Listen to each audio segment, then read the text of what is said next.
Баарыңыздарга салам, кандайсыздар? Бүгүн кечикпей баштадык буюрса. Убагында киргенге аракет кылдым. Жакшы эле көрүнүп угулуп атсам, жазып коюңуздар. Катаган жокпу, эч нерсе болгон жокпу? Телефон музыка коюп коеюн бүгүн.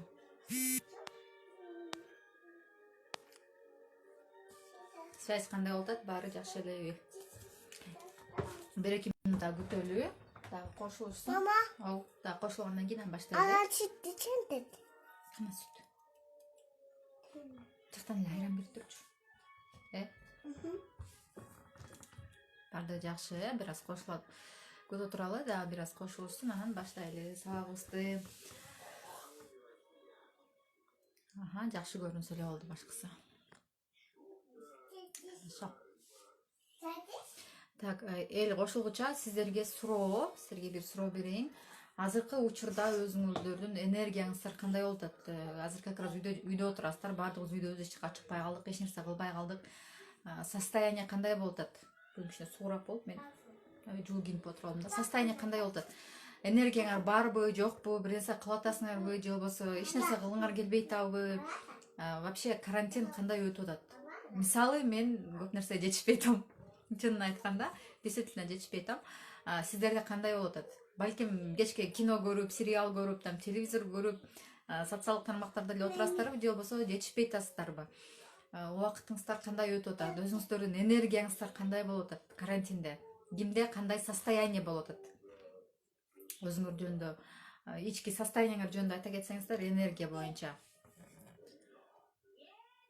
Балким кээбирөөңүздөр кечке тамак жасап аткандасыздар, балдар менен ойноп аткандарсыздар, убактыңыздарды кандай алып өткөрүп атасыздар? Ошол боюнча жаза кетиңиздер. Бүгүн ушу энергия боюнча сүйлөшөбүз. Өтө сонун тема. Прям аябай керектүү тема да бардыгына.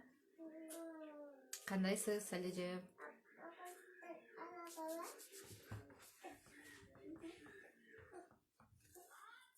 Же болбосо жазган бир топ убакыт алып атса, өзүңөрдүн азыркы учурдагы энергияңарды 1-ден 10-га чейин эле оценка коюп, 1-ден 5-ке чейин жазыңыздар. Энергия жок, мотивация тоже жок дейт. Что делать азыр? Ошол жөнүндө сүйлөшөбүз.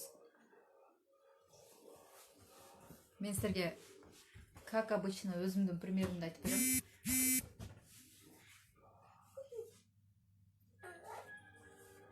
Жакшы буюрса, жакшы кетебиз. Окей, хорошо. Баштай берели, балдар, жакшы буюрса жүрүшөт. Бүгүнкү сабыз баштай берели. Бүгүнкү сабыз биздин энергия.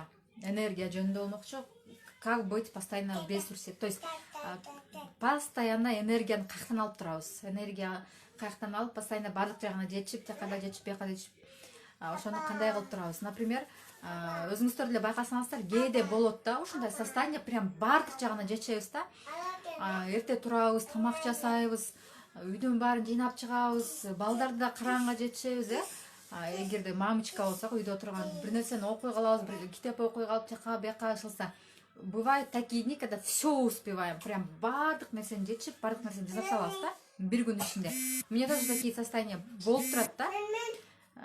Редко, но болуп турат да. Сиздерде да ошондой состояние болуп турса керек, обязательно болуп турат андай состояние. Прям бардыгына жетишип, бир күндө прям ушунча ишти кылып саласыздар, же болбосо бир моментте 2-3 тамак жасап саласыздар. В общем, ушундай состояние болот да. Биянда тамагыңар да дайыр болуп атат, биянгарда дагы пирог, печенье бардыгын жасап атасыздар, гүлбарчын жагандайсыз, жасап атасыздар. В общем, ушундай состояние иногда болуп турат, кээде болот, но не часто, да? Машко, тияка барып алып ойногулачы. Но не часто, да? Кээде болуп турат ошондой состояние. Туурабы? Баарыңыздарда деле болот, Но бывает иногда вообще эч нерсеге алыбыз жок да. Прям эртеден кечке просто эле уктап эле жаткыбыз келет, либо только сериал көрүп эле жаткыбыз келет, кинону коюп алып эле, эч нерсе кылбай эле жата бергибиз келет да. Ушундай да состояние болот турабы? Вот от чего вот это все зависит, Гүлнаже, кандайсыз?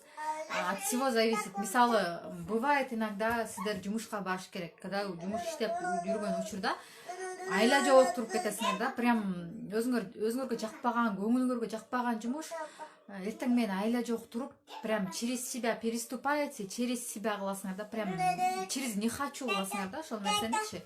Андай дагы болот турабы, если өзүңөрдүн профессияңар, өзүңөрдүн жумушуңар жакпаса, балким начальство жакпайт, балким айлыгы жакпайт, балким барып келген жолу жакпайт, в общем жакпаса, через себя переступать этебиз да, через не хочу кылабыз да. Кылгыңыз келбесе дагы кыласыз да. Бул жактан через не хочу кылган это вообще эң туура эмес нерсе да. Бирок көпчүлүк адамдар бизде дүйнө жүзү боюнча эле айтканда көпчүлүк адамдар через не хочу кылышат көп нерсени. Мисалы өздөрүнө көңүлүнө жакпаган жумушка кирип алышат дагы, окуп алышат дагы, и ошол көңүлүнө жакпаган жумушта иштеп жүрө беришет өмүр бою через не хочу. Анан өмүр бою айтышат да, мен жумушум ушундай, менин жумушум тигиндей, мага жакпайт, айлыгым аз, көңүлүмө туура келбейт деп ушундай нерселер дагы болот. Бул эмнеден келип чыгат? Через не хочу. Ошол жактан биз через не хочу ишти кылбастан причинасын издешибиз керек да. Не үчүн? Почему я это не хочу? Мен неге ошол нерсени кылгым келбейт? Мисалы, эмне үчүн көңүлүмө жакпай жатат? Мисалы, мугалимди алалы. Мен мугалим болуп иштегенмин. Именно мектепте иштегенде, мага мектепте иштеген жаккан эмес. Мисалы, да курстарга иштегенде мага көңүлүмө жаккан, прям аябай жакшы болуп барчумун да, жумушка кызыгып өзүм иштегим келип барчумун.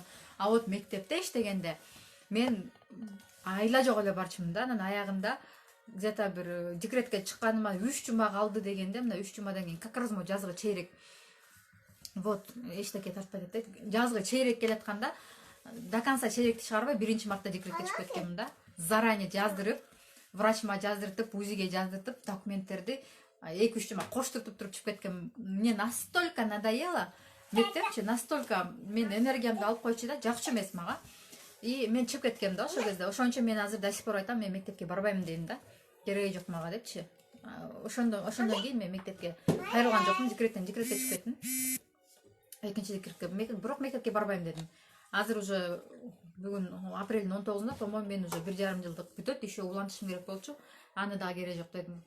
Стаждын да кереги жок, эч нерсенин кереги жок. Главный мектепти көрбөсөм болду дедим да. Понимаете, в чем причина? Бул жактан мага жаккан жок да.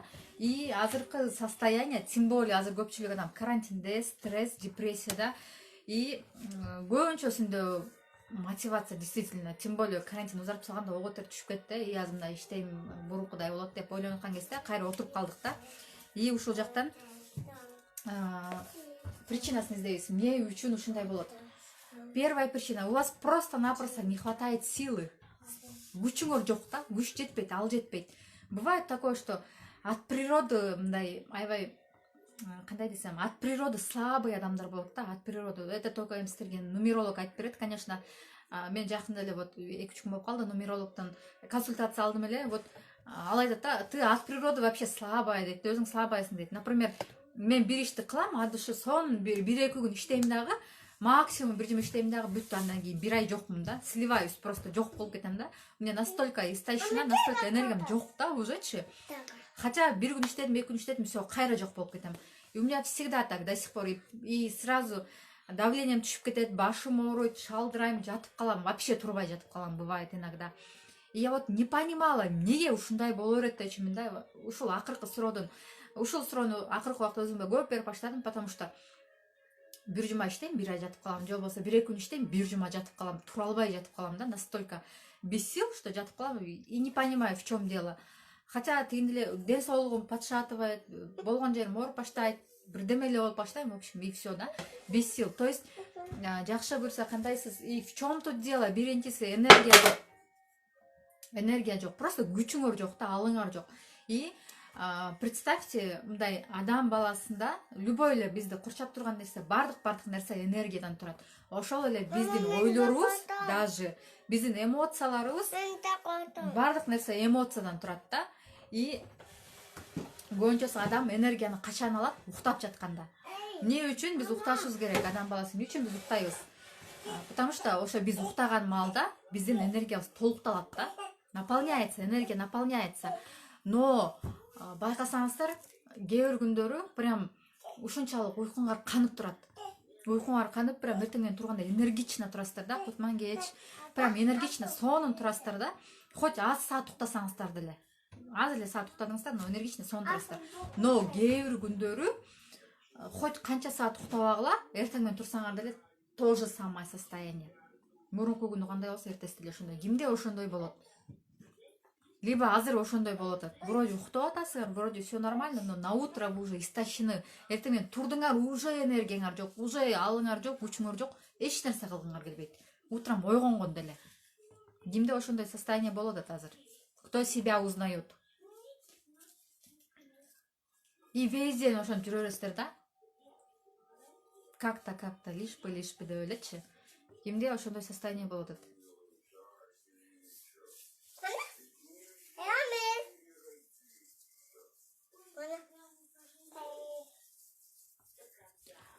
Вот, так, Диледжи. Почему я поднимаю этот вопрос? Потому что вот менде дейт Наргиза жедагы. Потому что менде ушундай состояние. Прям это вроде турасың, вроде все нормально, вроде кечине мен аябай эрте жатам. Көпчүлүк адамда ушул проблема действительно. Мен аябай эрте жатам. 10-то, 11-де. Азыр еще прямой эфирге чыгып калганы 11, 12, 11 менен 12-нин ортосунда жатып калдым да, где-то. Пока үйүм жыйнап антип мынтип жаткычакта 11-12 болуп кетти. Но последнее время мен вообще 10-да жатып калгам. 9-да жатып калгам, элестетиңиздер. Эл карантинде таңкы саат 3-4кө чейин, 5ке чейин жүрсөм, мен саат 9-да все уже уктап атам да.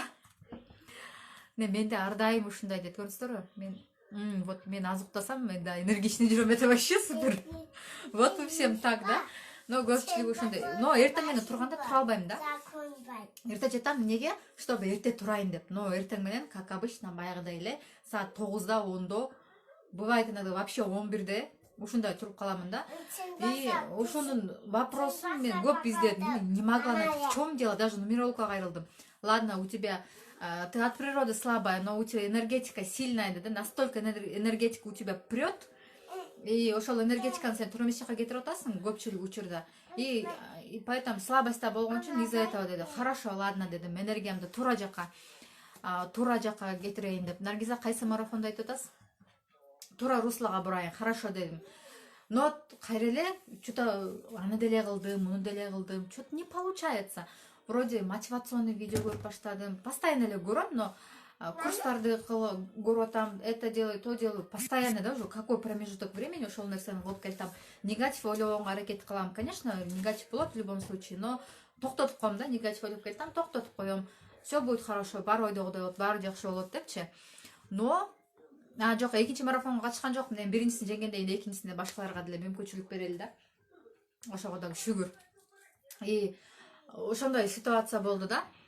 Вроде я все делаю нормально, да, вроде негатив жок, только позитив, там каалаган нерсемди кылып атам, окуп атам, обучаюсь, там мотивация алып атам, но что-то все равно не то, да. Я не могу понять, в чем дело. Вообще түшүнбөй койдум да. Бул жактан эмне болуп кетти? Көпчүлүктө ушундай болсо керек да.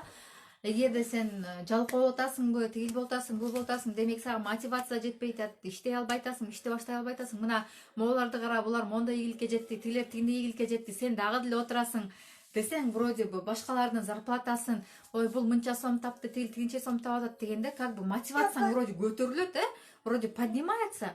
О, вообще круто. Ал деле ушинтип иштеп атат да, кой мен дагы ушинтип кыймылдайын депчи. Про волос у меня есть, я проводила эфир, еще пост еще есть. Мен көлдөн болом. Вроде, да, мотивацияны чанан көтөрөсүң, бенен көтөрөсүң, там жакшы аффирмацияларды, визуализацияларды, там книги, вот это все делаешь, вроде, да, бүт бары бар, комплексно бары бар, но все равно у тебя энергии нету. Все равно утром не можешь встать. Даже подключила спорт, да, я не скажу прям профессиональный спорт, но потихоньку физическая активность деп коем, потому что аз үйдө эле болуп калдык да. Кичине кездерде үйдө эле айланып тегеренип калдык, эч кандай көп кыймылдабай, көп баспай дегендейчи. И все равно энергии нету. Не пойму, да, в чем дело. И тут психологтун сабагына попадать этип калдым. И у меня вообще взрыв мозга болуп кетти, да, это было сегодня. Это было сегодня. Посмотрите, где-то 2-3 пост.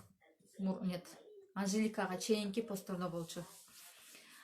И у меня прям взрыв мозга, да, мындай. Открытие, инсайт. Я, оказывается, вообще копала, башка жактан казып өттүрмүн, да. Я-то думала, что причина здесь, а причина вообще совсем башка экен, да. Я в другую сторону копала, башка жака эле кете бериптим, да. Тупик эле такылып өттүм. Вроде идешь, а там тупик. Идешь, тупик. И не поймешь, кайра эле хорошо деп артка келесиң, кайра эле келесиң, кайра эле барып тупикке такаласың, да? И вот что она говорит. Представьте, что у вас внутри есть сосуд, дейт да, бир сосуд бар дейт да. Потому что барлык нерсе энергиядан турат да. Сосуд бар дейт. Вы его наполняете. Когда ночью спите, вы наполняете как бы. Когда ошол эле жок намаз окуйм, когда аффирмацияларды айтканда, визуализация кылганда, позитивный ойлонгондо, китеп окуганда, жакшы адамдар менен сүйлөшкөндө у вас этот сосуд наполняется. И ночью, когда мы спим, особенно когда мы спим, вот этот сосуд наполняется. Сосуд толот да, сиз уктап жатканда, сосуд наполняется. Но есть одно но. Вы утром встаете, вроде бы 100%-ке жетти, как бы телефонун зарядкасы деп коелу, кечинде телефон зарядкасы сайдыңар, утром встаете, зарядка полная, да? Телефон зарядка койгон боюнча жаттыңар. Ну, представьте, ошондой салыштыруу кылайын да. Но эртең менен турсаңар эле, зарядкаңар 30% болуп калды. Хотя таң атыкча зарядкада турду. Толду дагы, но минус болуп кетти. 30% келесетиңиздер. И с людьми то же самое. Адамдардын 60-70% энергиясынын 60-70% биз билбеген нерселерге кетип калып экен да. Прям биягынан зарядкаңар толо экен, биягынан ага экен, биягынан кете экен. То есть, мисалы бул жагынан челекке суу толуп атса, чакага суу толуп атса, бул жагында краник бар да, краник жабылып туруш керек да, по идее, чтобы суу акпаш үчүн, но у вас кран вот этот открытый.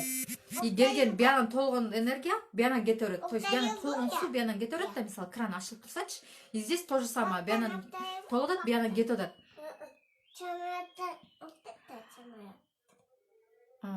Кийим жагынан жок, рахмат. Кийим жагынан шүгүр, Кудайга шүгүр. Башка бизден дагы муктаждарга бериңиздер, сизден суранычы. Мага жазсаңыз, кайсы размер кийимдериңиз бар, менден сурагандар болуп атат да, мен ошолорго эмелериңизди, контакт номерлер, сиздин номериңизди берип коеюн, же болбосо айтып койсоңуз, И бул жагынан энергия толуп атат дагы, мисалы толтуруп атасыз, а биянан еще агып кетип атат да. Элестетиңиздер? У кого-то это постоянно так, постоянно суу алайын деп коет дагы, но чакта кран жаппай коет да, кран всегда ачык турат. Они этого не знают, не понимают. Адамдар көп нерсени биле бербейбиз да, что там у нас кран открыт. Аны билбейбиз и таң калабыз деп, неге менин чакамда түнү эле сууп калды, мен толтурдум го вроде депчи. А у кого-то вот этот кран закрытый.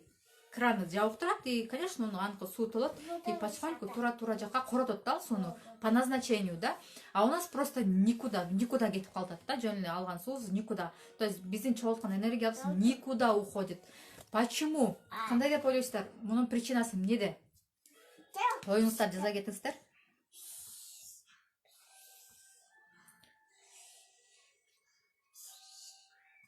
Мен өзүмдүн күндөлүгүм бар. Максатка карай бир кадам дейм. Күндөлүк чыгарам, күндөлүктүн авторумун. Бул күндөлүгүм, ушул күндөлүктөрдү реализация кыламын и плюс өзүмдүн авторский курсум бар.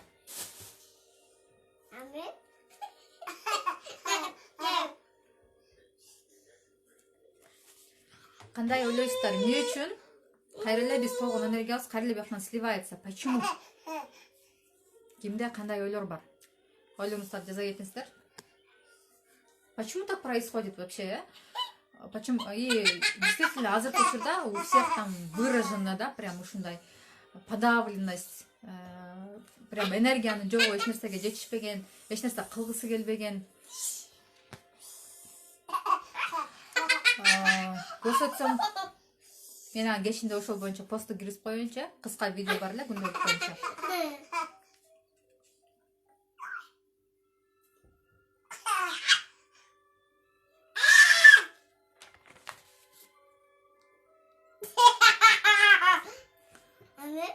Мы мало стараемся, может быть, мы мало стараемся. Именно кайсы жагынан мало стараетесь? Нет. Знаете, в чем дело? Мне очень причина еще тереңирээк туруп атам. Это, знаете, у вас да, как бы чувство вины. Может быть, я что-то не так делаю. Это тоже причина. Первая причина. Аракет кетет, энергия кетет. Но, понимаете, биз эч нерсе кылбасак деле энергиябыз кетип калып атат.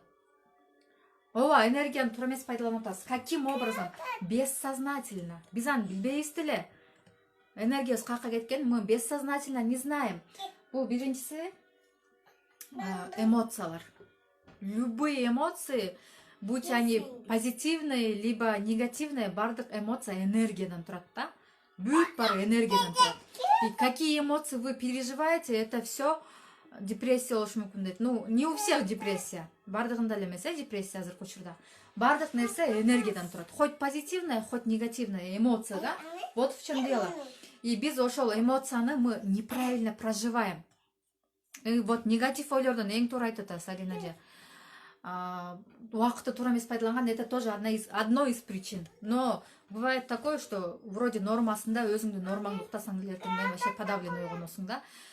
Бул не дегенде биз негативди көп ойлонобуз да. Мисалы, эгерде адамда ушунча көп обида болсо, то есть таарыныч болсо бир адамга, обида болсо, адамга, же болбосо мындай какой-то бир коркунучтары болсо, ал каяктан келет? Ошол обида, коркунучтун баары каяктан келет? Мы сейчас вроде взрослые люди, да, чоң эле адамдарбыз, бала окурабыз бар, балдарыбыз чоңоюп кетет дегендей, но ошол обида, бирөөнү таарынгандык, коркунучтун баары биздин кичинекей кезибизде калып калган да. То есть азыр бизди деле мисалы ошондой тарбиялаган, биз деле азыр балдарыбызды ошондой көпчүлүк учурда тарбиялап атабыз, эң туура эмес кылып атабыз да. Вот сиздики айтайын, психология, только психология, действительно. Атаңыздын ооруганы дагы сиздин кесире болгонуңуз дагы психологияда жатат. Глубоко где-то там ылдый жакта жатат да. Вот иштеги обида, злость, ненависть. Вот ошол нерсе болуп атат да, кептин баарычы. Ошондо болуп атат. Неге дегенде, кичинекей кезде мисалы, эгерде бала ыйласа, биз көпчүлүк учурда эмне кылабыз? Болду, ыйлаба, басыл, оозуңду жап, эмне ыйлап атасың? Жакшы жеңе, кандайсыз? Ушуга да ыйлайсыңбы? Болбогон нерсеге ыйлайсыңбы деп биз эмне кылабыз? Балдар урушат экенбиз да. Мен деле ошол нерсени кылат экенмин. Ойлоп көрсөм, мен прям у меня взрыв болот да, прям. То есть бала таарынганда тоже причина. Страх, конечно, страх в первую очередь. Уважение к себе тоже самое. Бала таарынганда кичинекей кезинде же болбосо кулап кетип оорутканда, бир нерсе болгондо, то есть биз балага эмоцияны проживать эткен мүмкүнчүлүк бербейт экенбиз да. Мисалы, бала кулады, ыйлап атат, болду тур эми, оорубай калды, все, басылды, эмне ыйлап атасың кечке эле деп урушабыз да баланычы. И бала ошол ооруну проживать этпейт экен да, прям душасы менен проживать этпей, ал подавлять этет экен да, подавлять этет экен. Биз вербально, невербально, балким көз караш менен, балким сүйлөгөнүбүз менен, балким какой-то жест менен, акырын болду, бүттү дегендей сыяктуу жесттер менен биз баладагы, кичинекей баладагы бардык эмоцияны подавлять этип коет экенбиз да. И ошол энергияны ал бала туура эмес отработка кылбайт экен, ал подавлять этип басып коет экен. То есть ата-энелер биз кылып атабыз да ошол нерсени. Анан биздин ата-энелерибиз дагы бизге ошентип койгон, биздин энергиябызды, биздин чувстволорубузду, биздин сезүүлөрүбүздү басып койгондо, ыйлап атсак болду, оозуңду бас ыйлаба, жинибиз келет, сен эмне мага жооп берчү болдуңбу? Эмне мага кайшы айтчу болдуңбу? Эмне чоңоюп калдыңбы деп, кичине подростковый возрастта ошондой болот да. И ошондо бир кичинекей болсо, сен эмне мага сүйлөгөнгө акың барбы? Сен деген кичинекейсиң, отур, сүйлөбө деп ушинтип биз подавлять этет экенбиз да. Кичинекей балдарды эмоцияларын подавлять этет экенбиз, анан алар өзүнүн высказывать эте албай чыгат экен. Кандайсыз эже? Жаркын эже, высказываниясы өздөрү айта албайт да. И бул эмне болот? Бул жок болуп кетпейт. Бул чоңголо берет да. Чоңголо берет. Сен кичинекейсиң еще, сен аны түшүнбөйсүң, сен чоңой еще, чоңойгондон кийин сүйлөшөбүз. Чоңдордун сөзүнө аралашпа. В общем, ушундай. То есть баланын жини келгенде дагы, ага дагы ошо жинин чыгарганга биз мүмкүнчүлүк бербейт экенбиз да. И биздин кичинекей кезибизде да ошондой болгон. Мисалы, менин жашоомдо мисалы ошондой эле болгон да. Каяш айтуу деген жок, мисалы, катуу айтуу деген жок. Ыйлап баштасаң эле болду, ыйлаба, басыл. Же болбосо да бир нерсе кылып туура эмес кылып койсоң, бурчка тур, колуңду көтөр, же сабайт, же ушундай урат, ушундай да бардык эле үй бүлөлөрдө болсо керек. Көпчүлүк үй бүлөлөрдө, бардык айтпайм, көпчүлүк үй бүлөлөрдө ошондой болгон да. И биздин болгон эмоциябызды биз проживать эткен эмеспиз. Подавлять этип, басып кете бергенбиз. Бирок басканда ал эмне болгон? Ал просто биздин мээбиз ушунчалык орнотулган, что мээ бардык жаңы келген информациядан, же болбосо эгерде кандайдыр бир оору тартылып атса, боль болуп атса, денеге болобу, мээге болобу бир коркунуч келип атса мээбизге, ал мээ сразу аны прям ары кетип салат да, түртүп турат да, чыгарып турат, эстен чыгарып турат да. Но на самом деле ал эсибизден чыгып кеткени менен сознательно биздин подсознаниябызга түшүп калат экен да. Подсознанияга түшөт экен дагы чогулуп экен. То есть ал жоголуп кетпейт. Сиздин кичинекей кезиңиздеги обидаларыңыздагы эч жака жоголуп кеткен жок. Сиз ойлодуңуз, ой, все, кичинекей болчумун да, билбей калдым да, түшүнбөй калдым да. Но нет, анын баары чогулуп экен. Элестетиңиздер, ошондо проживать этпеген обидаларыңыз чогулуп атканда эмне болот? Кийин чоңойгондо деле то же самое. Биз кичине чоңойгон сайын бир нерсеге жинибиз келип баштайт да, сразу өзүбүздү басып коебуз да. Потому что биздин мээбизге сиңип калган ал на автомате. Жок, мага жинденгенге болбойт, мага урушканга болбойт деп ошентебиз дагы, и потихоньку кийин ошону балдарыбызга чыгарабыз да. Болот го ушундай ситуациялар, прям кыйкырбайын дейсиң, ты понимаешь, всем сердцем понимаешь, что на ребенка кричать нельзя, ребенка бить нельзя. Түшүнөсүң, это прям 100% түшүнүп турасың, что это кийин ал туура эмес болот, кийин мээсине сиңип калат ошол нерсе, калып калат дейсиң дагы, но все равно делаешь, все равно кыла бересиң ошол нерсени. Потому что ребенок кичинекей бала деген баары кичинекей бала да, бир нерсени кылып коюп, бир нерсени төгүп коет, чачып коет, и баары барып. Не болду, Мария? Келе кой. Бир чай ийесиң же урушуп ийесиң же жаман көзүң менен карап коесуң. Неге андай болот? Бессознательно. Хотя ты понимаешь, что андай кылбаш керек экен, но мы это делаем. Я тоже это делаю, потому что баарыбыз эле кылабыз, баарыбыз. И көпчүлүк. Анан потом жалеем да, ушу баланы урушуп койдум, уруп койдум. Не кылсам экен, кантсам экен, же катуу сүйлөп койдум депчи. Жалеем, это мы это понимаем, прекрасно түшүнүп турабыз, но все равно делаем, да? Баары кыла беребиз. Почему? Потому что биздин ичибиздеги обидалар потихоньку чыгып баштайт да, чыгып баштайт. И это энергия. Биздин көпчүлүк энергия жоктугунун себеби, биз уктап жатканда көп нерсебиз ошол негативный энергияга алып кете берет экен да. 60-70% энергиябыз ошол жака кетип калат экен. Мы этого не понимаем, не осознаем, бессознательно. Өзүбүз билбесек деле ошол жака кетип калат экен. Настолько энергиябыз кетип калат экен, 60-70. Элестетиңиздер, ал жакта 30% энергия калды. 30% энергияны эмнеге коротобуз? Жумушка барып келебиз, же болбосо азыркы учурда үйдө болобуз. Тамак жасайбыз, антебиз мынтебиз, кечинде бизде 10% эле энергия калат. 10% зарядка калганда эмне, батиле өчүп калат да, телефон делечи. И тут то же самое. Эч нерсеге көңүл бурбайбыз, балдарга көңүл бурбайбыз, срываемся, кыйкырып уруш баштайбыз, потому что уже энергия жок, адам шайы келбей атканда эч нерсеге көңүлдөнбөй калат го. Мы срываемся, и 10% батиле өчөт дагы, все, мы отключаемся. Обратно спим. Энергия 100% толот дагы, 60-70% автоматически сливается. Мы утром просыпаемся, не понимая этого, без түшүнбөйбүз, что произошло. Мы этого вообще не понимаем. И почему так происходит? Почему мы это все забываем? Потому что адам баласынын психологиясы настолько прям гибкий болот экен да, суудай эле болот экен да, сууну кайсы формага салсаң ошонун формасын алып кете берет го. Чтобы мени защита кылыш үчүн, мээге прям ушу боль деген нерсе, оору деген нерсе мээге сиңбеш үчүн памяттин ары жагына түртүп кое берет экен. Бирок ал чыгып да кетпейт экен да, басылып, биринин үстүнө бирине басылып тура берет экен. Кимге түшүнүктүү болду, ким түшүнбөй калды, обратный связь жазып койсоңуздар, угуп атасыздарбы?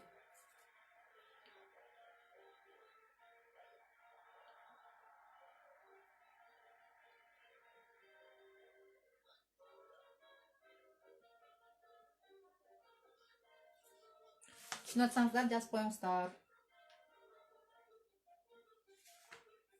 Айттык, биринчиси обида, таарыныч, ата энеге таарыныч, и экинчиси страх, коркуу. Азыр мен ыйласам же мен кыйкырсам кайра мени урушат, мен таяк жеп калам дейбиз дагы. Кичинекей кезде ошентип подавлять этип кое бергенбиз эмоцияларыбызды. Экинчиси чувство вины. Главный жетсе болду. Хорошо. Экинчиси чувство вины. Бул жактан эмне? Чувство вины негизи эле муну состояние жертвы дейт да. Энергия боюнча да айта кетем, состояние жертвы. Состояние жертвы дегенде эмне болот? Бул бардык адамдарда эмнет этет, муну билебиз баарыбыз эле. Главный баары күнөөлүү, мен күнөөлүү эмесмин дейт да. Мен прям бардыгы жакшы, менде меники барды ойдогу атай, мына тигил тигини кылып атат, бул муну кылып атат дейт да. Чувство вины келип чыгат. И бул жактан көбүнчөсү Билесиздер го, эркектерде мамикин сыночек деп коюшат. Мамикин сыночек деп коюшат дагы. Ал только мамасынын айткан сөзү менен жашайт. И андай бала турмушка чыкпагыл, вообще апасынын сөзүнөн чыкпайт да, кантип жашайсың деп дагы айтышат, Андайлар дагы бар. Алар эмнеден пайда болот? Неден ошондой келип чыгат? Потому что чувство вины балага прививать этип коет да, ата-эне, вот мен сени ушунча жыл баксам, ушунча жыл өстүрсөм, анан сен алып туруп ушинтип кетип каласың. Ал боюнча да айтып кетем, Гүлжин эже, ушинтип анан басып кетесиң. Аялың сөзүн сүйлөп кетесиңби? Мен сени ушунча жыл ушинтип окутуп, чокутуп, тияка оку, бияка оку десем ушинтип кетип каласыңбы? Дегенде балада чувство вины пайда болот да. И мен мамам чын эле ушинтип өстүрсө, ушинтип бакса, мен чын эле кетип каламбы? Значит, мен күнөөлүү турбаймынбы? Мен мамам сөзүн сүйлөшүм керек, мамам айтканын кылышым керек. Баарын оюндагыдай кылышым керек дейт дагы. Мамикин сыночек ошондон келип чыгат. Дагы жакшы кыздар каяктан келип чыгат, прям эч нерсе кылбаган.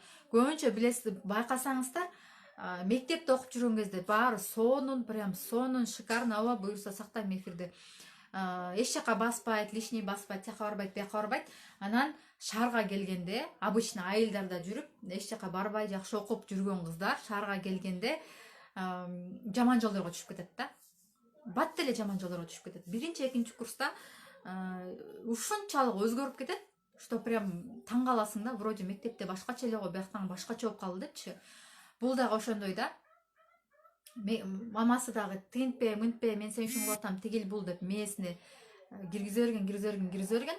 Качан ал свободага чыкканда, эч ким контролдобой калганда, ал прям каалаганын кылат да, кылба деген нерсенин баарын кылат да. Вот ошондон келип чыгат ушул нерсенин баары. Балдарга чувство винаны прививать монтип сиңире бергендин башына. Мен сен үчүн кылып атам ушунун баарын, анан сен үчүн иштеп атам, сен үчүн ушунча тигинтип, мынтип, тигил бул дей бергендечи. Ошондой эле да, иначе ошондон келип чыгат да, чувство вины. Көрдүңүздөрбү? И ал мисалы эркек киши болсо деле, 30га чыкса деле кантип жашашты билбейт да. Эгерде мен мындай кылсам, апам эмне дейт, тигиндей кылсам эмне дейт, ата-энем эмне дейт деп ошончолук көз каранды болуп калат да. Бар го ошондой үй бүлөлөр, только ушундай кайненелер бар. Прям өзүнүн баласына аялың менен тигинтип атат, мынтип атат, чай бербей атат, тигил бул, аялың жаман десе, эркек киши барып аялына кол көтөрөт. Мен апам ушинтип айтты, сен ушинтип атырсың, тигинтип атырсың, мынтип атырсың депчи. Это тоже ошо именно мамикин сыночектен келип чыккан чувство вины прививать этип койгон кайненеси. И манипуляция кылат да. Анан же эгерде бир нерсе кылбай койсо, күйөөсү аялын защита этип койсо, жүрөгүн кармап же башын кармап же давление болуп обморок жыгылып калат да. Это манипуляция. Мына сен ушинтип атасың, мени укпай атасың, мына менин ден соолугума зыян келип атат. Көрдүңбү сен кылып атканыңды мага дейт да. Балдарды оюна коюш керек эмес, балдарга туура тарбия бериш керек да. Ал жакта чөмүчтөн суу алып жуйбер. То есть балага башына так. Балдарды оюна коюш керек эмес. Нет, оюна койбош керек. Вот тоже ситуация болуп тур да. Вот видите, ал кимден, ата-эне ошол нерсенин баарын кылган да. Балага туура установканы сиңириш керек. Но никоим образом милдет кылбаш керек да. Сен деген мына ушунча чоң өйттүм, сен могул университетке барып окуйсуң, сен могул профессияны аласың, сен бул жака окубасаң болбойт деп өзүбүздүн анан жууп берейинчи Машко, өзүң жөнүп турчу. Кичинекей кездеги биздин ишке ашпай калган, жүрөгүбүздө калып калган, там мечтабызда калып калган нерсени балага биз монтип, сен точно ушул жакта окуйсуң, ушул мектепте окуйсуң, ушул сабакты окуйсуң, ушул университетке тапшырасың, могул жумушта иштейсиң деген да туура эмес да. Балада деле выбор болуш керек. Анан макулбу? Просто установкаларды мээсине туура установкалар кириш керек да. Жуудуңбу? Бетиңди ачып тур. Мен бүтөйүн, анан экөөбүз жууйбуз, макулбу? Окей? Так. Да, ошондой болот да. И тоже бывает еще кыздарын айтат да. Сен деген айка турмушка чыкпа, ал балага чыкпайсың. Сеникиден кудалашып койгонбуз. Сен мына айттым, сен ушуга турмушка чыгасың, ушу менен жашайсың, болду дейт да. Андай ата-энелер дагы бар, Да, ошо это на всю жизнь остается, потому что это детская травма, мээсинде ошол нерсени сиңирип койгон. Поэтому так и остается. Если он просто өзүнүн жашоосуна жоопкерчилик албаса, он всегда будет так. Кыздарды да айтат да, сен деген каяктагы тияка турмушка чыгып алып, бизде билесиздер, в любом случае түндүк түштүк болуп бөлүнө беришет да. Мариям, мен сабак бүтүрөйүн, анан самын берем, макулбу? Бөлүнө беришет да, сен каяктагы аркалыкка тиесиң дейт, анан айтып баштайт, сен каяктагы оштукка тиесиң дейт, мисалы, түндүк түштүктү оштуктар десе, ошто түндүктү аркалыктар дейт да, бири менен ушундай башталат да, война башталат да, прям война. Кайтып кетти деген. Аны бербейт мушко. Өзүң удобно тартып келчи бар. Прям война башталат да.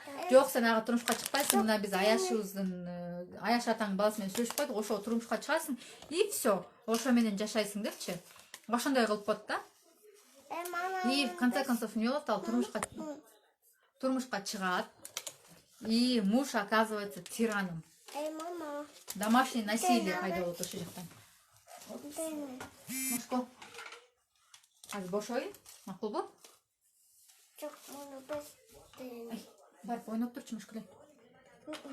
И домашнее насилие болот да, айтат да, апасы, сен турмушка чыктың, ничего не знаю, баары эле ошентип жашап атат, сен да жаша. Уруп атабыз, сабап атабыз, значит сени сүйөт. Ортодо балаң бар, кайда кетесиң, никуда не уйдешь. Сен башка ким алмак эле. Балаң менен ким алат ушунча балаң менен? Кайда барасың? Күйөөдөн чыкты деген атка коносуң. И бывает андайлар деле. Дейт дагы, так и живут. Здесь и муж тиран, и мама тоже, да? Прям мындай басып, жок, ты башка турмушка чыгып кетсең, балдарың не болот? Балдарыңды ойло. Видите, тут позиция жертвы эмеге отургузуп коет да, как бы чувство вины болуп калат да, чувство вины.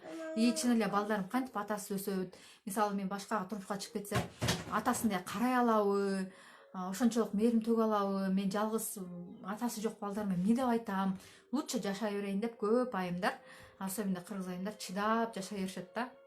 Чыдап жашай беришет. Это второе. И это все наказание, да? И бул жактан не деп ойлойт? Маменькин сыночек болсо, это тоже нужно прорабатывать. Обязательно мен курсыма жазылыңыз, я вам там тоже подробно расскажу, что конкретно нужно делать.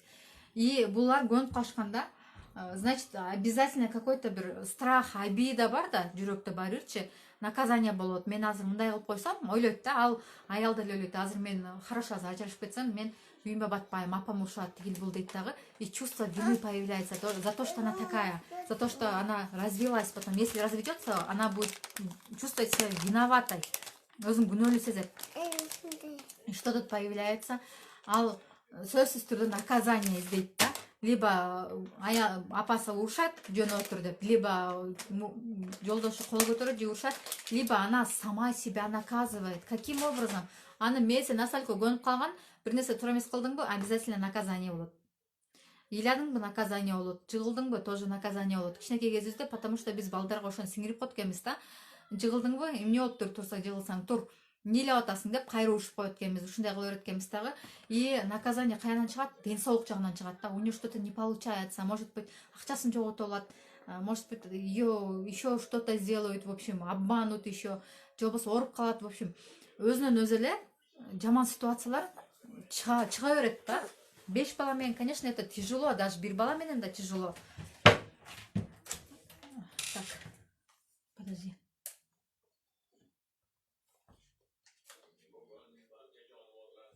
И еще что получается? Өзүнөн өзү эле өзүнө туура жаман нерселерди, то есть наказанияны чакыра берет экен, либо это заедает. Настолько стресс болуп, тамак жей берет, и потом проблемы ожирения, потом проблемы с сердцем, со здоровьем и так далее, да. И вот вам и проблема, ушул проблема бар, ушул жактан чыгып атат да. Почему ал андай болот? Либо совсем болбой калдыгында алкоголь, билесиздер, женский алкоголь, это страшно. Андан чыга албайт да, аял кишинин алкоголю. Это вообще страшный нерсе да, аял кишинин ичкилик ичип кетиши, наркотики. Это совсем вообще болбой калды деген ситуация, да. Как бы она просто свои потребности, свои желания, она таким образом закрывает. Нужно их как-то закрыть. И она ошол нерсенин баарын ошону менен жаба берет да. Негативный, жаман нерселер менен она подавляет. И что тут нужно сделать? Нужно здесь прорабатывать детство, понимаете, в чем дело? ушул энергиянын баары. Почему у нас нет энергии, почему нет силы? Потому что ушул биздин детство, да, биздин кичинекей чагыбызда биздин мээбизге настолько сиңирип койгон экен, что на бессознательном уровне биз түшүнсөк да түшүнбөсөк да просто энергиябыз ошол жака кете берет экен да. Именно детствого кетет экен, кеткенде дагычы кичинекей жагыбызга ошол жакта экен. Кептин баары там лежит. Прям кичинекей чагыбыздагы. Это нужно прорабатывать, действительно нужно прорабатывать. Ооба. Да, Меримеже. Знаете, у меня было такое, я вообще азыр мисалы мен эки мектепте окуганмын да, и вот свою сознательную жизнь 3-дөн 9 класска чейин мен башка мектепте окуганмын да, и там мисалы, если честно сказать, апам өзү иштеп эле, атам өтүп кеткен ошол кезде. Апам өзү иштеп эле как-то жумуш, мени вообще карачу эмес да. И у меня такая низкая самооценка была, прям вообще. Мен классташтарым сейчас меня не узнают, они прям в шоке. Анжеликадан кийин көчөсү на нее подписаны келип, Айгерим, я вообще в шоке, да? Жазып жатышат. Они просто реально в шоке от того, какой я стала, понимаете?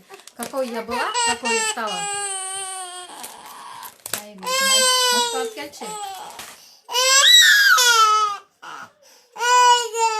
Самооценка, конечно, и нужно прорабатывать.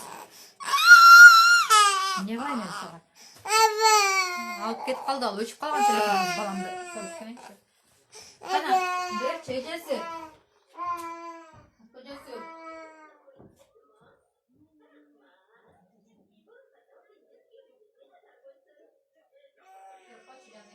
Карап койчу, телефонун берип койчу.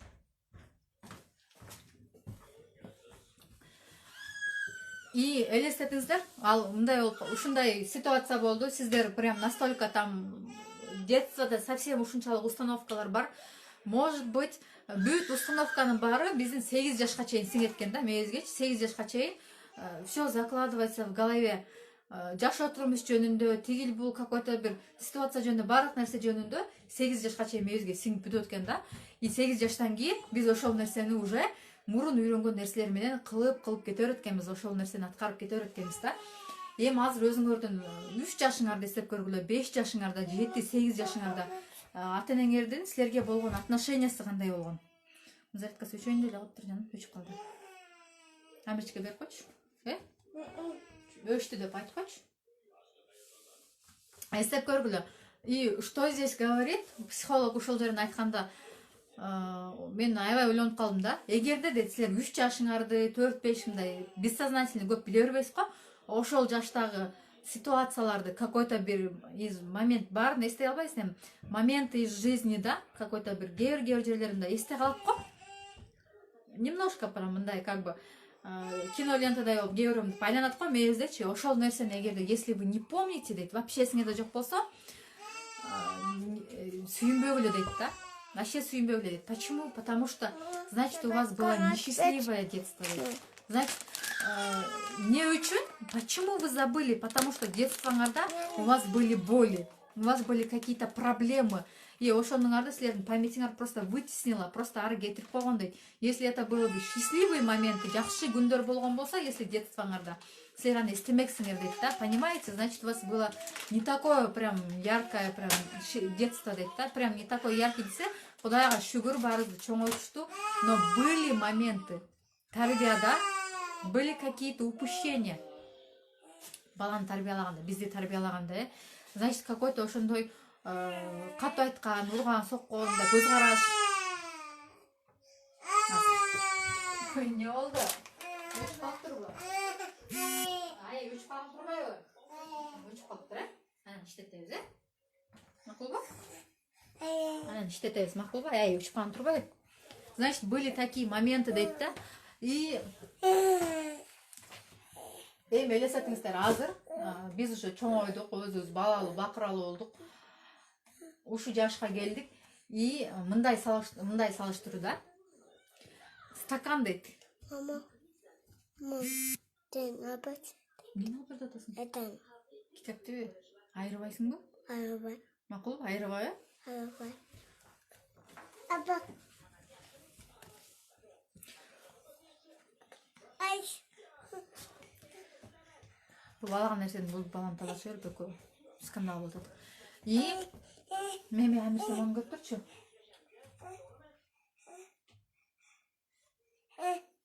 Стакан дейт да, но стакан настолько грязный, ушунчалык стаканыңар кир стакан, и биз ошол жака таптаза туп-тунук сууну куюп атабыз дейт да. Ал азыркы ситуацияда мисалы стакан кир стаканга эле биз таза суу куюп атканыбыз, биздин мээбиздеги кичинекей кезибиздеги установкаларды биз проработка кылган жокпуз, эч нерсе кылган жокпуз дагы.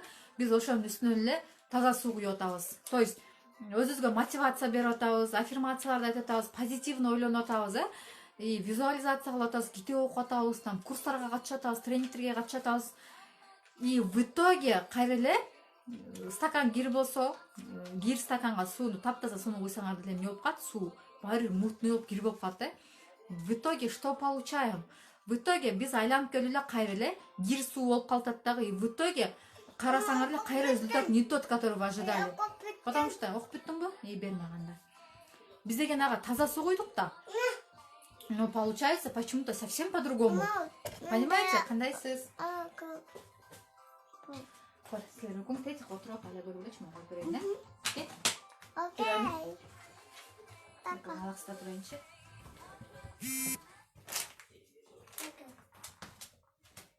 Мондай отуруп көргүн макул. Мына. Понимаете, в чем? И ушундай болуп атат да, ошондо. Көр. Кой. То есть, вроде, биз ал стакан кир экенин деле билбей эле, жөн эле куюп атабыз. Результатта кайра эле ошол нерсени получаем, да. И анан ойлонобуз да, чё-то у меня не получается, эмнеге иштебей атат, значит, аффирмация иштебей атат, значит, я максатты туура эмес коюп атам, значит, мен чё-то не то кылып атам деп өзүбүздөн кайра винаны издей берет экенбиз да. У меня тоже ушундай ой болчу да мендечи.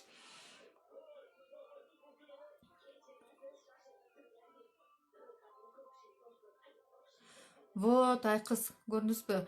2,5 окуп коеюн, потому что кийин бул эфирде сакталганда комментарийлер болбойт да. 2,5 жаштагы баламды катуу урушуп салам, жолдошум Якутияда, кайната кайненин колунда турам, кайнатам киришчек, кайнатам мени урушуп же сөгүнгөндө мага катуу тиет, кайнатама сүйлөй албай баламдан чыгарам. Это уже нарушение личных границ. Кайнатаңыз эмес, сизге атаңыз катуу сүйлөгөнгө дагы мындай караганда акысы жок да. Кайната тем более, бул биринчиден. Экинчиден сөгүнгөн, это вообще келинге сөгүнгөн менталитетте дагы, личный границаны караганда дагы бул өтө туура эмес. И үчүнчүсү, баладан чыгарган, это тоже плохо, да, потому что көпчүлүк үй бүлөдө ошондой, даже если жолдошум урушуп кетсе дагы барып баладан чыгарып коебуз да. Бывает, көпчүлүгүндө ошондой болот да. Любой проблема болсо, алдыбызга ким чыкса, ким алсыз болсо ошондон чыгарабыз да. И ошондо ожидаем, что суу таза болот, сонун болот, и в итоге наоборот да. И бул жактан эмне кылышыбыз керек? Биз вообще детствого барышыбыз керек да. Биз ошол нерсени прям прорабатывать этишибиз керек, прям ичибиздеги обидаларды чыгарышыбыз керек. Это вообще мындай карап келгенде, это как бы терапия да, кантип эле психологдо отурганда терапия, но психологко барып эле бара бербейбиз, тем более психологко барып көргөн жан эмеспиз кыргыздар, туурабы? Это башка жактарда, чет мамлекеттерде психологко барып, прям ошонун баарын айтып берип, ушунча жылдап баргандар бар, психотерапевтке жылдап баргандар бар. Но мы это не делаем. И почему у нас не получается? Вот ушул жактан келип чыгып атат. Неге биз вроде цель коебуз, вроде аракет кылабыз, но в итоге ничего нету. Болбой калат, окшошпой калат. Либо орто жолдон токтоп калабыз, либо бир нерсе кармап калат. Көрдүңүздөрбү, где лежит все это? Энергиянын баары кайда кетип атат? Любой эмоция — это все энергия. Любой эмоция. Азыркы учурда деле мисалы ушул эле жаңылыктарды окуганда күндөн күнгө көбөйүп атат дейбиз. Негативный эмоция шак кетти. Так, карантинди продлевать этип коюшту, эмоция шак кетти. И эртеңки күнү эмне болот? Негатив эмоция шак кетти. Көрдүңүздөрбү? Акчаны кайдан табам? Шуп кете берет да. Кийинки жашообуз эмне болот? Кандай болот? Бүт баары негативный эмоция. То есть биз баардык нерсенин баарын ошол жака кетире берет экенбиз да. Мы того не, биз аны түшүнбөй эле кетире берет экенбиз, көп энергиябыздын баарычы. Ошондо позиция жертва болуп жүрө берген. страх, коркуу, ичибиздеги обида, бирөөгө таарыныч, ошол нерсенин баары эмоцияны, биздин энергиябызды соруп ала берет экен да, көрдүңүздөрбү? Ооба, туура айтып атат. Баланы действительно сындырып атат да, но бул жактан эми кандай кылыш керек? Айтып атабыз го, бул жактан мен азыр где-то эфирге чейин 1 саат отурдум. Именно ошо проработка менен отурдум. Мен эмне үчүн вот курстан, эмне үчүн мен курсту именно 1 майга койдум? Эмне үчүн бүгүн, эртең же мына баштайм кошулгула деген жокмун, потому что көп темаларды я еще не поставила. Мен деген темасын я просто не хочу, чтобы бүт баары эле на голой мотивации было, да. Вот, эртең менен тур, сөзсүз 5те тур, китеп окуу, зарядка жаса, аффирмация айт, визуализация кыл, и максат кой. Все, бүт баары сон болуп кетет деген. Почему это не работает? И это не сработает. Потому что биздин мээбиздеги установкаларды алмайынча, көпчүлүгү установка менен иштешет. Акчага болгон установка, жашоого болгон установка. Хорошо, это хорошо, но дальше копать этмейинче, глубже копать этмейинче, это, оказывается, все равно не поможет. Почему все равно? Келебиз да бир жактан токтоп калабыз да. Не получается, токтоп калабыз. И знаете, ушул нерсе прям чогулуп берет экен дагы, внутри чогулуп берет экен дагы, аягында уже батпай калганда прям жаралат экен да. И тем более аялдардын энергиясы аябай күчтүү болот да. Мен психологияны азыр окуп баштадым. Может быть, кийин высшее образование аламын еще. Может быть, аспирантурага барамбы, потому что магистрым уже бар да. Посмотрим, но азыр даяр эмесмин ал нерсеге. Просто мен азыр өзүмдү изучать этип атып, өзүмдү глубоко копать этип атып эле ошол нерсенин баары чыгып атат да. Ошол нерсенин баары эле чыгып атат. И это настолько сложно, действительно, өтө кыйын нерсе экен. Мен өзүм психолог эмесмин, но потихоньку психологдорду окуп баштадым. Азыр мен мурун жалаң мотивация берген адамдарды окучу элем да, мотиваторлорду. Давай, действуй, иш кыл, тиги кыл, бул кыл дегендерди окучу элем. Что-то кылсам деле окшошпой койгондон я немножко другим путем пошла. И курс дагы ошол боюнча болот да, психология боюнча болот. Не болду? Ошону көрүп тур, чакырына чейин. Ай, азыр. И вот жарыласыңар, вот ошол боюнча азыр.